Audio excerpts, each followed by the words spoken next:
बिस्मिल्लाहिर्रहमानिर्रहीम अस्सलाम वालेकुम जी आया ਨੂੰ ਜੀ ਜਿਹੜੇ ਨਵੇਂ ਮਹਿਮਾਨ ਮੇਰੇ ਘਰ ਆਏ ਨੇ ਜਿਨ੍ਹਾਂ ਨੇ ਮੈਨੂੰ ਇੰਨਾ ਜ਼ਿਆਦਾ ਐਪਰੀਸ਼ੀਏਟ ਕੀਤਾ ਜਿਨ੍ਹਾਂ ਨੇ ਆਲੀਆ ਮੁਬਸ਼ਰ ਦੇ ਕਹਿਣ ਤੇ ਮੇਰੇ ਚੈਨਲ ਨੂੰ ਸਬਸਕ੍ਰਾਈਬ ਕੀਤਾ सो वारी बिस्मिल्लाह अल्लाह ताला अपनी रहमत बरकत नाजल फरमाए और अल्लाह ताला आप सब लोगों की हर दिली और जायज़ ख्वाहिश पूरी करे। आज हम अंजीर को बिल्कुल नेचुरल तरीके से इसको सुखाएंगे और इसको पूरा साल इंशाल्लाह ताला महफूज रखेंगे। और मैं आपके साथ शेयर करूंगी किस तरह आप अंजीर को बिल्कुल नेचुरल तरीके से सुखा के पूरा साल इसे आप यूज़ कर सकते हैं। देखिए माशाल्लाह से कितनी ज़बरदस्त कितनी प्यारी जो अंजीरें लगी हुई हैं। सारी अंजीर हम तोड़कर इसे अच्छी तरह से वाश करेंगे और फिर मैं आपके साथ शेयर करूंगी कि इसको किस तरह से बग़ैर कोई केमिकल लगाए आप इसे धूप में रख के सुखा सकते हैं। अंजीर के अंदर बहुत ज़्यादा ताकत है और इसका ज़िक्र भी कुरान पाक में आया। अल्लाह ताला ने अंजीर की कसम खाई है, तो यकीनन इंशाल्लाह इस फ्रूट में बहुत ही ज़्यादा हमारे लिए फ़ायदे होंगे, बहुत ज़्यादा ताकत होगी हमारी सेहत के लिए, ये बहुत ही मुफीद होगी।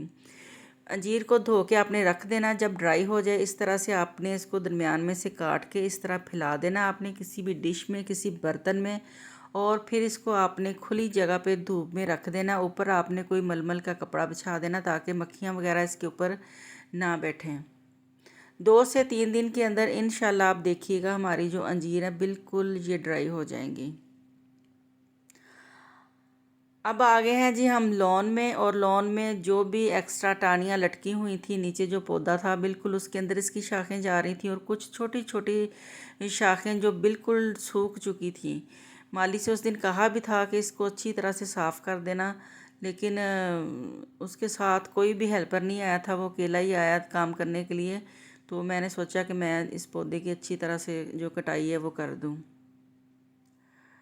ये देखिए कितनी सूखी सूखी टानियाँ भी निकली हैं और जो शाखें नीचे लटक रही थी वो भी मैंने तोड़ दी हैं। और ये जो टमाटर का पौधा है इसकी वजह से ये फूलों वाला पौधा वो सारे ख़राब हो रहा है और इसके साथ फल भी अब ना होने के बराबर है। तो हमने सोचा कि इसको हम जड़ से ही निकाल देते हैं ताकि जो इतना प्यारा खूबसूरत फ्लावर्स लगे हैं जो पौधा है वो इसकी वजह से ख़राब ना हो।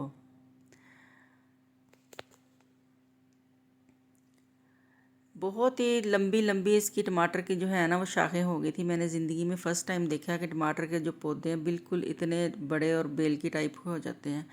ये देखिए माशाल्लाह से कितना खूबसूरत पौधा है, ये मुझे बहुत ही पसंद है। और मैं हमेशा सुबह उठ के थोड़ा सा टाइम इसके पास आके स्पेंड करती हूँ, इसको देखती हूँ। इसका कलर पत्तों का इतना फ्रेश है, इसके जो फूल हैं इनका कलर इतना खूबसूरत, और अल्लाह ताला की बनाई हुई जो चीज़ें हैं उसके ऊपर हम गौर व फिक्र करें तो इसमें भी हमारे लिए काफ़ी दर्जा है।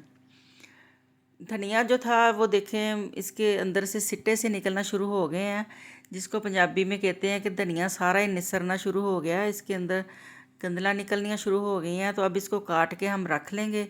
और इसके जो पत्ते हैं वो भी पीले पीले से होना शुरू हो गए हैं बारिशों की वजह से, इसलिए मैंने सोचा कि आज सारा धनिया इसको काट के इसको हम फ्रिज में सेव करके रख लेंगे। इंशाल्लाह 1 हफ़्ते तक ये बिल्कुल भी ख़राब नहीं होगा। और माशाल्लाह से देखें जो हमारा पुदीना था जिसको हमने एक दफ़ा काट लिया था, अब दोबारा से जो पुदीना हमारा कितना ज़बरदस्त होना शुरू हो गया। और इतनी प्यारी खुशबू आती है धनिए के अंदर से और पुदीने के अंदर से, बिल्कुल आप इसको हाथ से टच करेंगे तो आपको इतनी प्यारी खुशबू आएगी। और जब आप सालन बनाएंगे तो उसके अंदर आप डालेंगे तो देखिएगा कितना मज़ा आएगा। ऐ देखो जी मेरा लॉन माशाल्लाह कितना खूबसूरत है, सब्जियां माशाल्लाह कितनियां ज़बरदस्त लगियां हुई हैं। थोड़ी जी मेहनत करके तुसी अपने घरदिਆਂ ਨੂੰ बहुत ही हैल्दी और मज़े ਦੀਆਂ चीज़ां ਜਿਹੜੀਆਂ खिला सकते हो। सारा धनिया देखें तोड़ के मैंने बास्केट में डाल लिया है। अब इसको हम अच्छी तरह से साफ़ करेंगे और फिर इसको काट के इसको हम ब्राउन पेपर जो होता है उसके अंदर लपेट के रख देंगे तो हमारा धनिया बिल्कुल जो है फ्रेश रहेगा। टमाटर का पौधा जड़ा हमने निकालिया सी उसको हमने अच्छी तरह से बारीक बारीक काट लिया। काट कूट के इसको इस तरह से खिलार देंगे और देखिएगा ये जो है नेचुरल खाद बन जाएगी। इसी तरह से मैं जो भी पौधे निकलते हैं इधर से उन सब को काट के मैं ज़मीन में डाल देती हूँ। कभी भी इसके अंदर मैंने खाद कभी भी कुछ नहीं डाला। आप लोग पूछ रहे होते हैं कि आप ही आपके पौधे इतने हेल्दी इतने प्यारे क्यों हैं, इतनी शदीद गर्मी भी पड़ रही थी पिछले दिनों तो अब भी आपके पौधे बिल्कुल ਫਰੈਸ਼ थे। ਤੇ ਇਹ ਦੇਖ ਲਓ ਜੀ ਉਹਨਾਂ ਦਾ ਇਹ ਰਾਜ਼ ਹੈ। ਜਿਹੜਾ ਟਮਾਟਰ ਦਾ ਪੌਦਾ ਇੱਥੋਂ ਕੱਢਿਆ ਸੀ ਉਹਨੂੰ ਅਸੀਂ ਬਰੀਕ ਬਰੀਕ ਕੱਟ ਕੇ ਤੇ ਇਸ ਤਰ੍ਹਾਂ ਹੀ ਜ਼ਮੀਨ ਦੇ ਵਿੱਚ ਉਹਨੂੰ ਖਿਲਾਰ ਦੇਵਾਂਗੇ ਤੇ ਜਦੋਂ ਇਹ ਸੁੱਕ ਜਾਊਗਾ ਇਹਨੂੰ ਗੋਡੀ ਕਰਾਂਗੇ ਤੇ ਵਿੱਚ ਹੀ ਸ਼ਾਮਲ ਹੋ ਜਾਊਗਾ। जिस तरह हम सब्जियां फ्रूट खाते हैं हमें उनकी ताकत मिलती है, इसी तरह इनके जो छिलके होते हैं, इनके पत्ते होते हैं, इनमें भी बहुत ज़्यादा ताकत होती है। उसको काट के जब हम ज़मीन के अंदर शामिल करेंगे तो वो ज़मीन के अंदर ताकत आएगी और फिर जो हम सब्ज़ियां लगाएंगे बहुत ही हेल्दी सब्ज़ियां होंगी हमारी। तकरीबन 5 से 6 घंटे हो गए हैं अंजीर को पड़े हुए धूप में, और देख लें इसका जो कलर है वो पहले से काफ़ी चेंज हो गया, काफ़ी ज़्यादा इसके अंदर जो मॉइस्चराइज़र था वो खुश्क हो गया। सब्ज़ियां मंगाई हैं बाज़ार से और इनको निकाल के इनको धो के रखेंगे। जब ये ड्राई हो जाएंगी तो फिर इसको हम बास्केट में डाल के इसको फ्रिज में रखेंगे। आजकल टमाटर प्याज और आलू बिल्कुल रीज़नेबल प्राइस पे है। अभी कुछ दिन है, ईद आने वाली है, तो फिर देखिएगा हमारे मुल्क का हाल कि चीज़ें कितनी महंगी हो जाती हैं। 3 किलो मैंने मंगवाया फालसा, इसको वॉश करके इसको मैं फ्रीज़ कर लूँगी और फिर डेली इसका जो है हम जूस बनाएंगे। ये भी एक अल्लाह ताला की नेमत है जो चंद दिनों के लिए आती है हमारे पास, लेकिन इसका जो टेस्ट है, इसका जायका और इसके फ़ायदे जो हैं वो बेशुमार हैं।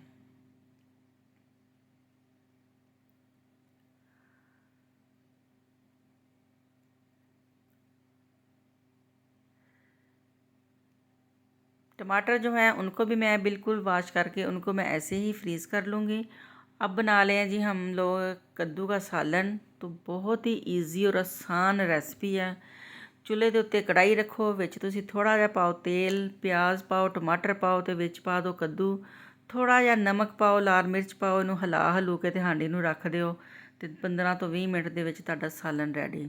बिल्कुल भी आपको किचन में चूल्हे के पास गर्मी में खड़े होने की कोई ज़रूरत नहीं है और इतना ये मज़े का सालन बनता है। आपने इसके अंदर लाल मिर्च बहुत कम डालनी है। जब आपका ये सालन रेडी हो जाएगा फिर आपने इसके अंदर थोड़ी सी काली मिर्च ऐड करनी है और 3 से 4 मिनट इसको पका के चूल्हा बंद कर देना है। इतना मज़े का इसका सालन रेडी होता है, इतना अच्छा इसका टेस्ट आता है और पकाना भी इतना आसान है कि बिल्कुल भी आपको किचन में गर्मी में खड़े होने की ज़रूरत नहीं है।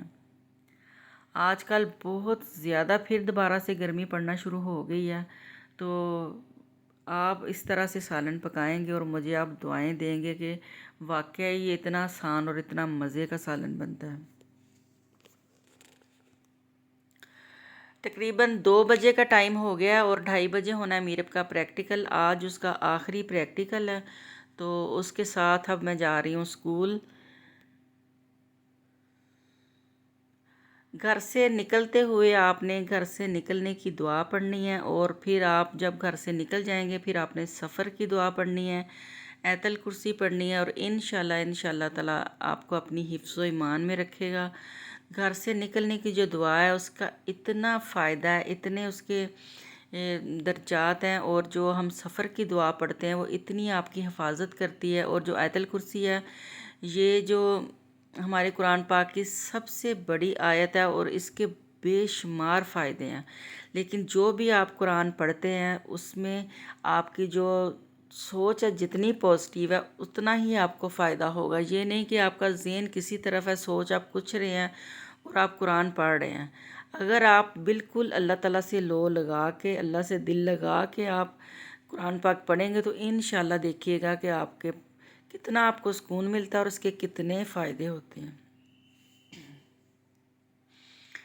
आ गया जी स्कूल जहाँ पे उसका मीरब का प्रैक्टिकल है, और माशाल्लाह से देखें सिटी के अंदर मेन बाज़ार में ये स्कूल है और कितना माशाल्लाह से बड़ा है और कितने बड़े बड़े इसके ग्राउंड हैं। पेरेंट्स वगैरह को अंदर आना अलाउ नहीं है। अगर किसी के साथ कोई अकेली मर्द में उसकी मदर आई है तो फिर वो कहते हैं कि आप इधर बाहर बैठ जाएं। अदरवाइज़ सारे बच्चे जो अपने बाप अपने भाइयों के साथ आए हैं तो वो बाहर से ही छोड़ के उनको चले गए थे। घर वापस आ गए हैं और मैंने फ्रीज़र से निकाला है